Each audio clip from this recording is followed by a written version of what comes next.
పాకిస్తాన్ నుంచి వచ్చిన ప్రతి టర్కీ డ్రోన్స్ ని, మిజైల్స్ ని మన బార్డర్ కూడా దాటనివ్వకుండా మన ఎయిర్ ఫోర్స్ ఆపేస్తుంది. మన బార్డర్ లో S-400, INS విక్రాంత్ ఎలా కాపాడుతున్నాయో, ఇండియా యొక్క రక్షణ శక్తి ఎలా ఉందో ఇప్పుడు చూద్దాం. S-400 ఎంత లాంగ్ లో ఉన్న ఎయిర్ మిజైల్స్ నైనా టార్గెట్ చేసి స్మాష్ చేసేస్తుంది. S-400 సిస్టమ్ లో ఉన్న డిటెక్షన్ ట్రాకింగ్ ద్వారా 600 మీటర్స్ వరకు టార్గెట్ కనిపిస్తాయి. ప్లేన్స్, డ్రోన్స్, మిజైల్స్ అన్నిటి టార్గెట్స్ ని ట్రాక్ చేస్తుంది. అప్పుడు డిఫెన్స్ ని సెట్ చేసుకొని వచ్చిన డ్రోన్స్ ని, మిజైల్స్ ని ధ్వంసం చేసేస్తుంది. రెండు సైడ్స్ టార్గెట్స్ ని కూడా చూసి 400 కిలోమీటర్స్ వరకు టార్గెట్ చేయగలదు. ఇదంతా కమాండ్ పోస్ట్ చేస్తుంది. ఇక్కడ ఉన్న రాడర్ 360 డిగ్రీస్ గా డిటెక్ట్ చేస్తుంది. అప్పుడు ఇందులో ఉన్న వెనక దాని నుంచి ఒక మిజైల్ వచ్చి ముందొచ్చే డ్రోన్స్ ని, మిజైల్స్ ని డిటెక్ట్ చేసి డిస్ట్రాయ్ చేస్తుంది. ఇప్పుడు INS విక్రాంత్ ఇది షిప్ మాత్రమే కాదు, ఒక మూవింగ్ ఎయిర్ బేస్. ఇందులో fighter jets, MiG-29KS helicopters, weapons ఉంటాయి. వీటికి కంట్రోల్ గా కమాండ్ టీమ్ ఉంటుంది. ఈ షిప్ లోపల ఒక వార్ రూమ్ ఉంటుంది. అందులో రాడర్ ట్రాకింగ్, కమ్యూనికేషన్ జరుగుతుంది. ఆఫీసర్స్ మానిటర్ చేస్తారు థ్రెట్స్ ని. అక్కడున్న పైలట్స్ గైడెన్స్ ఇస్తారు. 500 కిలోమీటర్ల రేడియస్ దాకా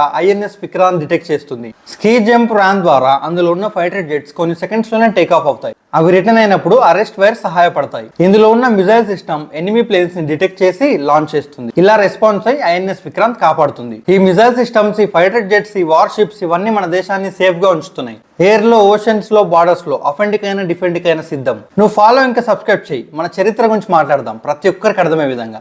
ఈ వీడియో నచ్చితే లైక్ చేయండి. ఇన్ఫర్మేషన్ ని అందరికీ షేర్ చేయండి.